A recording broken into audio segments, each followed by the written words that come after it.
this may be the best way to do it. So the issue with doing filming in the car is that I can't really figure out a good way to get the audio to go, especially from driving. It's like bouncing around. Yesterday's audio, sorry, was absolutely fucking awful. But it is what it is. I thought the content was okay, but the audio would really help.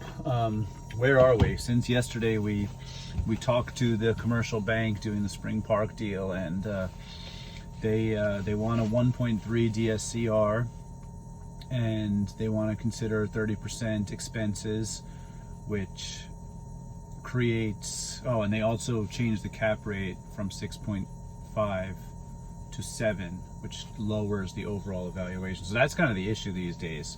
Thanks to the Fed's interest rates, the valuations are lower because the cap rates are going back up. So that's kind of a negative for syndication and for new builds and stuff. But that said, they're valuing the entire property at 4.7, including the build, which is good because we see that in a couple of years, once it's stabilized, so that's the pre-stabilization value. The post-stabilization value, the stabilized value, should be approximately, let's say conservatively 5.7 million, and then very likely over 6 million, 6 million, 6.2 million, 6.5 million. You know, obviously it depends on a bunch of factors, including the cap rate. If the cap rate were to drop a half point again, it would really catapult it back up. Like it would be an extra 500,000 minimum, just boom, like that. So essentially we need to have an appraisal. So we probably have to order a private appraisal to kind of see what they think it's worth. But if the bank considers it 4.7, the issue for us was that we were planning to raise $1 million to $1.2 million. That would drastically increase what we need to raise. So we would have to raise another, let's just say 800,000. It might be a little bit less. It might be only 300,000, but you'd have to get to 1.5 to 2 million total in private money, which changes things, you know, a lot. And basically we have to reassess if it's worth it, because we have to rerun the numbers with those current ideas built in and see, can we pay, you know, $2 million in interest back to our people? Can we do that? But off the top of my head, I think the answer is weird. It's a weird answer. The answer is yes. I don't know if the answer is yes right now. It might be yes, but next year, or yes. So there's a lot of tough conversations that have to be had, and I obviously have to see who wants to give us more money. We had one private lender who, like, that's the job, is they lend money. They lend money privately to lots of people. He contacted me recently and he showed interest, which is kind of cool. So, you know, I'm thinking maybe if we get one person to take a second position loan at like $1 million or something, it might just do it, you know. And then obviously we would have to pay them $60,000 in rent, you know, until we stabilize. But that's pretty good. And one thing that I've said before, if you've been watching these videos, is that although I have, although we only are making like 5% on the new build out of the gate, these are very conservative numbers, but 5% on the new build, we are making 11% on the other side. So basically we would have to kind of make one cross-collateralized thing to pay back investors, but that would allow us to be in the game and then take advantage of the stabilization. And if we can coincide the stabilization with a little bit of a recovery of interest rates coming down and the economy being a little more healthy and rents going up, I mean, shit, we stand to make a lot of money. So I mean, I'd like to get in. Let me pivot to Airbnb buying. So I'm also trying to get a loan for Airbnb, but the banks right now, the appraiser, that's, you know, is the bank's right-hand man essentially, is not accepting Airbnb income at a reasonable rate. So that's kind of throwing things off. So like both things have a similar problem, which is we're just having trouble getting through the loan process. Like once we have the loan, the deals are really healthy because they're almost like anti-fragile. Like they've been tested against such stress. Like that's what I want to just go back to Spring Park. What I think is so cool is like the new numbers I have has 10% vacancy, which is not really going to be the case, but that's fine. 30% expenses, and then a 1.3 DSCR, which gives us a huge margin for error. It's like we can outperform those numbers, and these are with conservative rents. So like say that we bring it more to market rent or push the rents a little bit, that plus not really having 10% vacancy, but actually having 3 to 5% vacancy, because since we're both agents, we're able to turn these things really quickly. And they're brand new, so it's not like they need a lot of work. We have the team for a quick paint job, fixing some outlets, changing an appliance, boom, somebody new in. So we don't really lose a month's rent. So that would be a 10% vacancy. So that's not really the case. But that said, we can outperform. That's a nice thing, because we get into the deal. If we can get into the deal, we're not going to fail. We're going to outperform our numbers. So that's why we run our numbers conservatively. And that's why I really respect our banker, Amy, because she also runs her numbers conservatively. It's like, it's funny, we each ran our numbers conservatively. We just ran them a little differently. So that's kind of the situation. So now I have her numbers in my calculator, so I can kind of stress test it the way she stress tests it and see what happens if we raise X amount of dollars, or if we put in more of our own money, or like what can we do to kind of adjust this a little bit.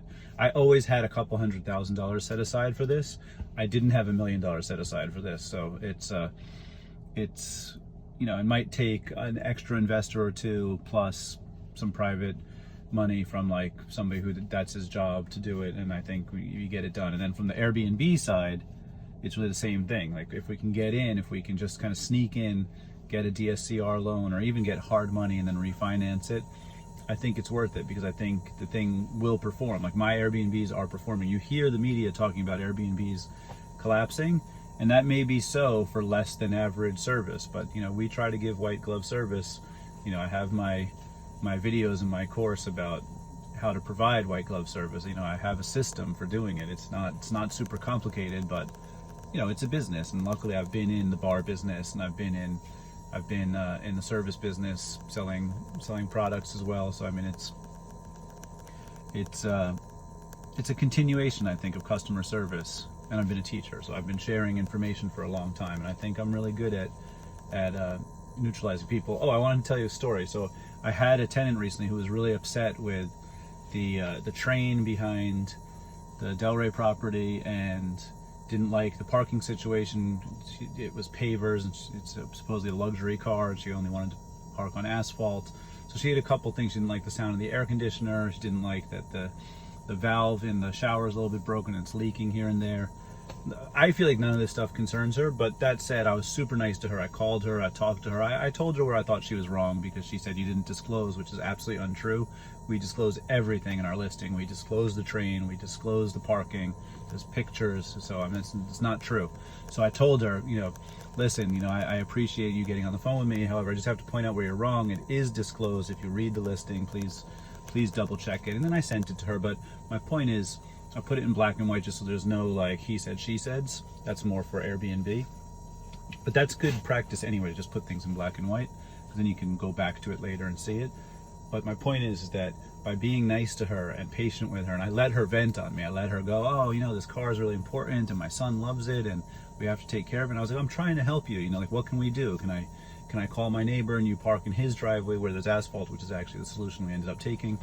But I was like working with her, and after the stay, she texted me a really beautiful long message saying, I did go back, I saw the property description, you did disclose the train, that was my fault, I was in a hurry, and I was just trying to get the thing set.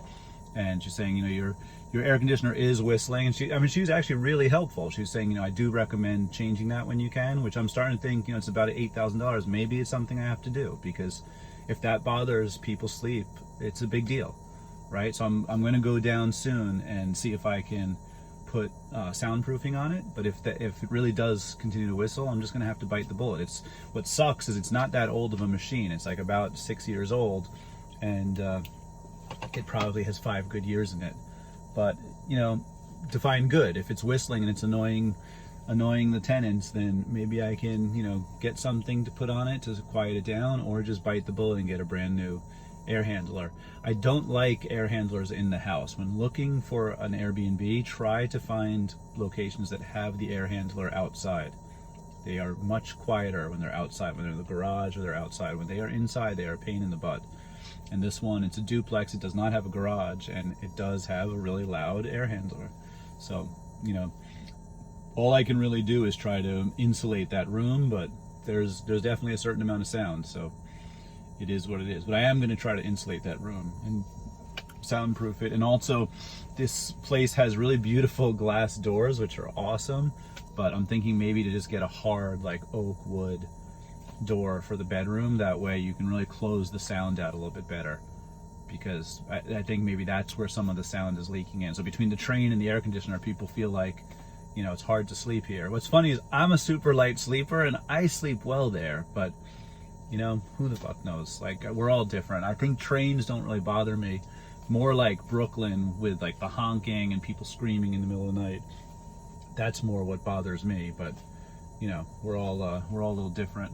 So my point is, I was listening to some of her constructive criticism, and meanwhile she's kind of apologizing to me and thanking me and saying, you know, basically, thanks for being a good host. So this is the white glove service. Like, this is the way to operate, because you really, like, why have hostility with a person? I mean, she really meant well, and I could tell, like, she paid, and that's one nice thing. And she was I could see from the way she's coming into the house, like, I have the Ring camera, and you see the body language. Like, we have a screen door. Some people let the screen door, boom, you know, slam shut, right?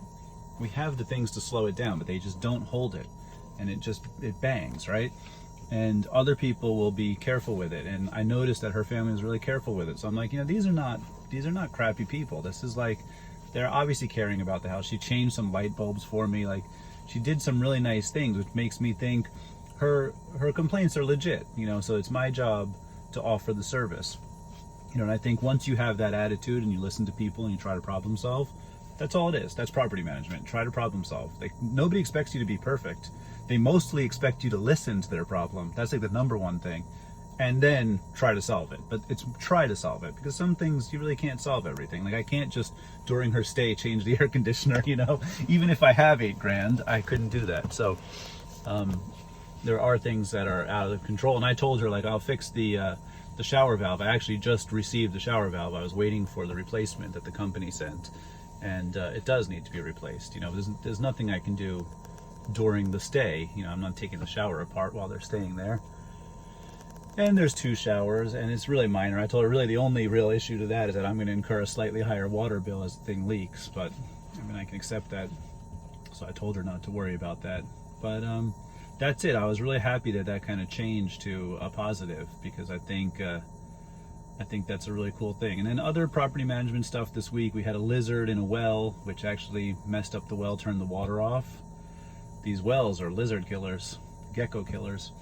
And then we had somebody, one of my tenants, when mowing the lawn, accidentally cut her well wires, which meant the water was still coming through, but it was starting to smell like sulfur, which is really disgusting. Even my house has that. We have this like sulfur smell from the well.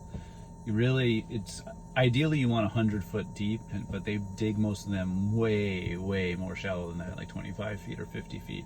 And you get some of the sulfur smell, especially in low tide when you're near the marsh. So that's kind of gross. You have that like rotten egg smell. My wife hates it. But I think at some point we'll just have somebody come and dig the well a little deeper and just kind of make sure everything's working and just service it. You know, maybe something's messed up with it. But that's it. And I bought a a microphone, so that my content can have better audio, because I know my audio really does stink. But I tried to do it while not driving today, so hopefully this is better audio. All right, thanks for listening.